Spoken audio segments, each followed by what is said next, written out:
Halo bosku, jumpa lagi dengan channel Masno22. Sebelum lanjut ceritanya jangan lupa subscribe, like, satu lagi jangan di-skip nontonnya ya. Terima kasih. Semuanya, kami hanya lewat dan tidak punya rencana melakukan apapun.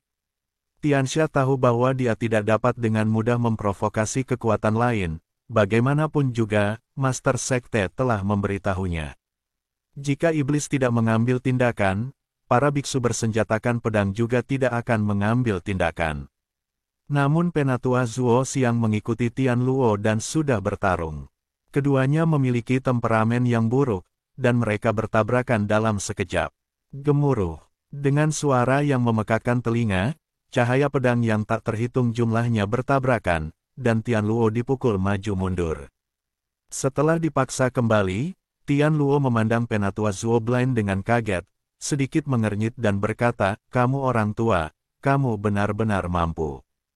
Jelas sekali, Tian Luo bukan tandingan si tua buta Zuo.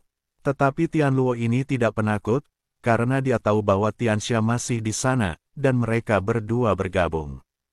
Penatua Zuo yang buta ini jelas bukan tandingannya. Adapun para beku yang ingin memegang pedang, Tian Luo tidak memperhatikan sama sekali. Para beku ini hanya berada di alam melampaui kesengsaraan. Namun, gagasan Tian Luo sepenuhnya salah. Para biksu pengguna pedang ini adalah yang paling menakutkan. Karena mereka sama sekali tidak takut hidup dan mati, mereka tidak punya emosi, hanya kesetiaan. Kamu adalah anjing dari Demon Ceiling Alliance, aku akan mematahkan kaki anjingmu hari ini. Setelah mengatakan itu, Penatua Zuo Blind menyerang Tian Luo lagi. Saat Tian Luo menangkis, dia berteriak kepada Tianxia, "Tianxia, jika kamu tidak mengambil tindakan, apakah kamu akan melihat saya terbunuh?" Tianxia sedikit mengernyit, menatap ke arah biksu pengguna pedang di sekitarnya, mengertakkan gigi untuk terakhir kalinya, dan melompat. Jika dia tidak membantu Tian Luo pasti akan kalah. Tetapi ketika Tianxia melompat, beberapa biksu pengguna pedang mengikutinya. "Jangan khawatir, aku akan melawan dua anjing aliansi penyegel iblis ini hari ini sendirian." Penatua Zuo Blind sebenarnya memblokir bantuan dari para biksu pengguna pedang itu. Atas perintah Penatua Zuo Buta, para biksu pengguna pedang langsung berhenti dan memperhatikan dengan tenang dari samping. Tianxia dan Tian Luo mulai menyerang Penatua Zuo Blind satu dari kiri dan yang lainnya dari kanan. 2 lawan 1, Penatua Zuo Buta jelas-jelas kalah, dan diguncang oleh sinar pedang satu demi satu. Kedua bajingan kecil ini masih memiliki beberapa kemampuan, tapi aku tidak takut dengan kakekmu yang buta. Meskipun tetua Zuo yang buta berada dalam posisi yang dirugikan, dia tidak menyerah sama sekali. Dia melihat pedang panjang di tangannya memancarkan cahaya putih pekat dan menebas ke arah Tian Luo dan Tianxia. Tian Luo dan Tianxia mengerutkan kening ketika mereka melihat bahwa tetua Zuo yang buta jelas-jelas kalah dan berani menyerang. Mereka datang untuk menangkap Chen Ping dan menyelidiki reruntuhannya, tetapi tanpa diduga mereka bertemu dengan orang tua gila dan bersikeras untuk menguntitnya. Tian Luo dan Tianxia juga menjadi marah, lalu mereka bertiga terlibat perkelahian. Kekosongan bergetar, cahaya pedang melonjak, dan seluruh langit di atas gunung Gelu diselimuti cahaya pedang.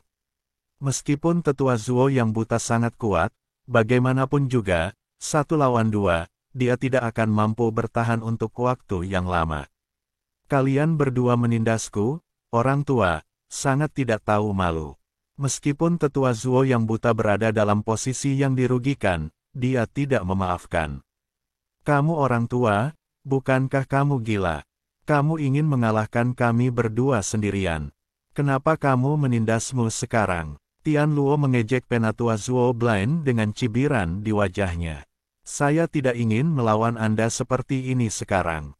Penatua Zuo Blind berkata, dan memerintahkan kepada para biksu pengguna pedang, "Berhentilah mengawasi, dan ambil tindakan. Saya harus membunuh dua bajingan kecil ini." Setelah menerima perintah tersebut, beberapa biksu pengguna pedang langsung melompat dan mengepung Tian Luo dan Tianxia. "Orang tua, Mereka hanyalah beberapa biksu muda di alam kesengsaraan. Apakah kamu meminta mereka untuk mati? Tian Luo sama sekali tidak takut pada para biksu pengguna pedang itu. Penatua Zuo Blind mengangkat sudut mulutnya, anak bodoh. Kamu akan tahu betapa kuatnya para biksu alam kesengsaraan ini nanti. Setelah mengatakan itu, dia mengayunkan pedangnya langsung ke depan, dan para biksu pengguna pedang juga bergegas ke depan. Pada saat ini, ekspresi Tian Luo tiba-tiba berubah, karena dia menemukan bahwa serangan yang dilancarkan oleh para biksu pengguna pedang ini memiliki pemahaman diam-diam yang tak tertandingi, dan kekuatan yang mereka keluarkan tidak lebih buruk dari kekuatan alam Mahayana. Perkelahian dimulai lagi. Di medan perang para dewa dan iblis, Chen Ping muncul di tempat terpencil bersama Ji Yun dan Su Qingxiu. Su Qingxiu melihat pemandangan di depannya dan menunjukkan ekspresi yang sangat terkejut. Bagaimanapun, ini adalah pertama kalinya dia melihat tempat seperti itu. Dia melakukan perjalanan ke seluruh wilayah timur, tapi tempat ini jelas bukan milik tempat manapun di wilayah timur. Chen Ping dan Ji Yun jauh lebih tenang. Bagaimanapun, mereka berdua telah memasuki medan perang para dewa dan iblis dan mengetahuinya, jadi tidak ada yang mengejutkan. Medan perang antara dewa dan iblis terlihat sangat sunyi. Bahkan lebih sunyi daripada wilayah timur. Apakah ada harta karun di tempat seperti itu? Su Qingxiu bertanya dengan sangat bingung. Tidak ada yang tahu apakah ada harta karun itu. Itu semua tergantung keberuntungan. Mungkin harta itu tidak ditemukan dan nyawaku tertinggal di sini. Chen Ping berkata dengan tenang. Su Qingxiu terkejut, apakah masih ada bahaya di sini? Kamu tidak perlu terlalu takut. Seringkali tidak ada bahaya. Setelah Chen Ping selesai berbicara, dia berjalan lurus ke depan.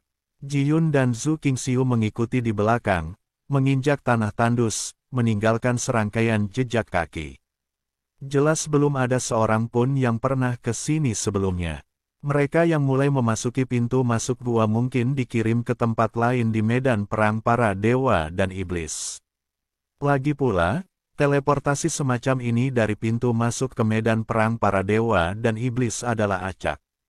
Chen Ping meledak dalam kesadarannya dan ingin menjelajahi sekeliling untuk melihat apakah ada orang yang masuk.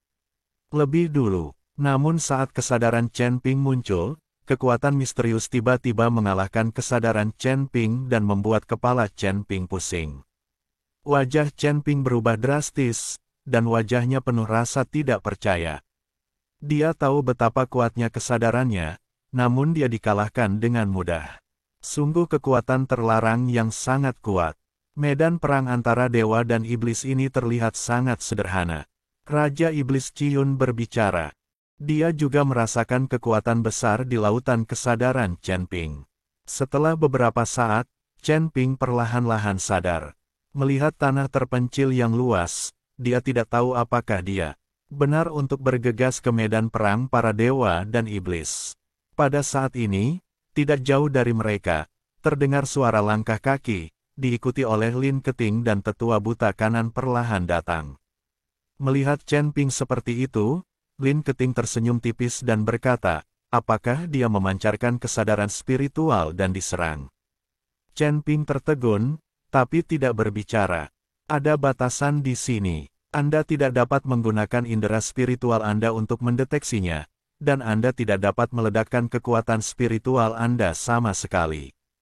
Terbang di udara bahkan lebih mustahil. Lin Keting berkata pada Chen Ping. Ketika Chen Ping mendengar ini, dia segera menggunakan kekuatan spiritual di tubuhnya dan menemukan bahwa dia benar-benar tertekan. Melihat ini, Chen Ping buru-buru mengaktifkan kekuatan lain, termasuk kekuatan naga, kekuatan asal, dan bahkan kekuatan 3 klan, tapi dia masih tertekan dan tidak bisa melepaskan setengah dari kekuatannya. Wajah Chen Ping menjadi sangat jelek. Jika dia menghadapi bahaya saat ini, bukankah dia akan menjadi anak domba yang harus disembelih? Bagaimana ini bisa terjadi? Mengapa kamu tahu bahwa medan perang para dewa dan iblis ini memiliki batasan seperti itu? Chen Ping tidak mengerti. Ini adalah pertama kalinya Lin Keting memasuki medan perang antara dewa dan iblis. Aku baru saja mendengarnya. Lin Keting tersenyum tipis, tapi Chen Ping tidak mempercayainya. Hanya saja Lin Keting tidak mau mengatakannya. Karena dia tidak ingin mengatakannya, Chen Ping tidak bertanya lagi. Di medan perang para dewa dan iblis ini, setiap orang akan menjadi manusia biasa dan harus menggunakan kekuatan paling primitif mereka, jadi sangat kejam di sini. Tidak peduli betapa hebatnya kamu di luar, kamu hanyalah orang biasa di sini. Jangan berada dalam bahaya, Lin Keting mengingatkan sambil tersenyum. Chen Ping menarik napas dalam-dalam dan perlahan menjadi tenang. Bagaimanapun, tubuhnya sangat ekspresif, bahkan dengan kekuatan fisik yang paling murni, Chen Ping tidak takut pada siapapun. Terlebih lagi, Chen Ping juga memiliki tinju cahaya suci, yang dapat digunakan tanpa kekuatan sihir apapun, hanya dengan kekuatan fisik. Bagi Chen Ping, larangan semacam ini mungkin merupakan hal yang baik. Desir-desir, saat dia sedang berbicara, tiba-tiba terdengar suara gemerisik, lalu kalajengking pasir sepanjang beberapa meter datang dengan cepat. Ekor kalajengking pasir terangkat tinggi, dan jarum beracun di atasnya memancarkan cahaya dingin. Ketika Ji Yun dan Zhu Qingxiu melihat ini, mereka buru-buru membuka posisi mereka, terutama Zhu Qingxiu, yang memegang pedang panjang di tangannya dan siap untuk ditusukkan. Tetapi ketika dia mengayunkan pedangnya, dia ingat bahwa dia tidak memiliki kekuatan spiritual sama sekali, dan mustahil untuk membunuh kalajengking pasir di depannya. Saat ini, keduanya sedikit panik dan terlihat sangat jelek. Chen Ping sedikit mengernyit dan mengepalkan tinjunya erat-erat, bersiap untuk memukul kalajengking pasir dengan tinju cahaya suci. Adapun Lin Keting dan tetua tunanetra kanan, mereka tampak tidak takut sama sekali saat menghadapi kalajengking pasir yang mendekat dengan cepat.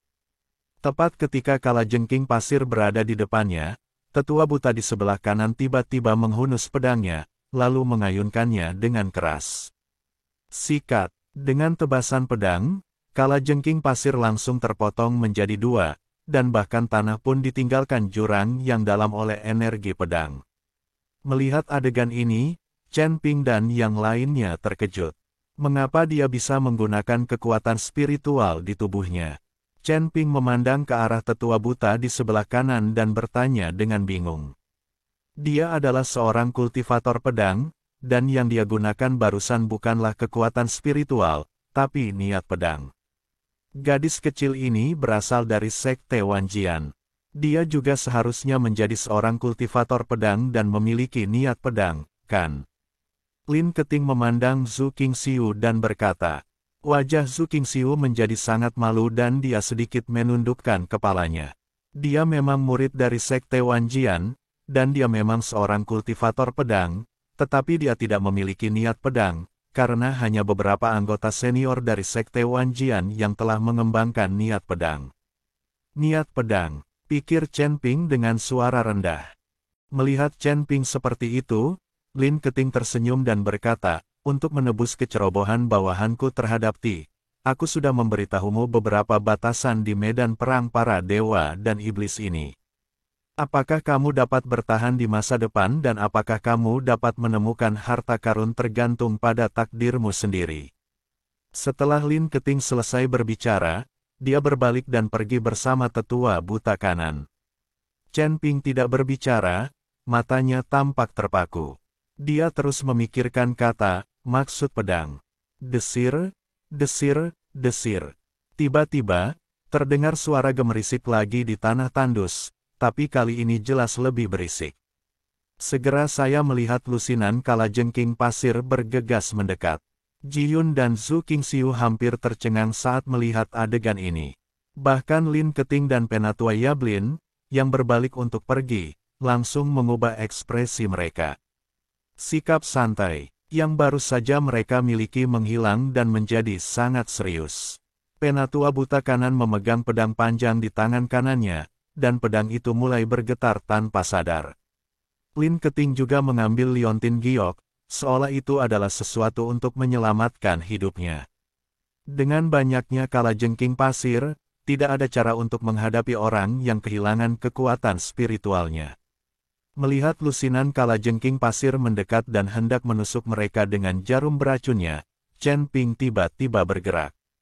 Niat pedang. Chen Ping mengucapkan dua kata, lalu menebas dengan pedang pembunuh naga di tangannya. Cahaya pedang yang tak terhitung jumlahnya ditembakkan dari pedang pembunuh naga, dan cahaya pedang ini menembus tubuh kalajengking pasir itu dalam sekejap. Semua kalajengking pasir yang hendak menyerang jatuh satu demi satu.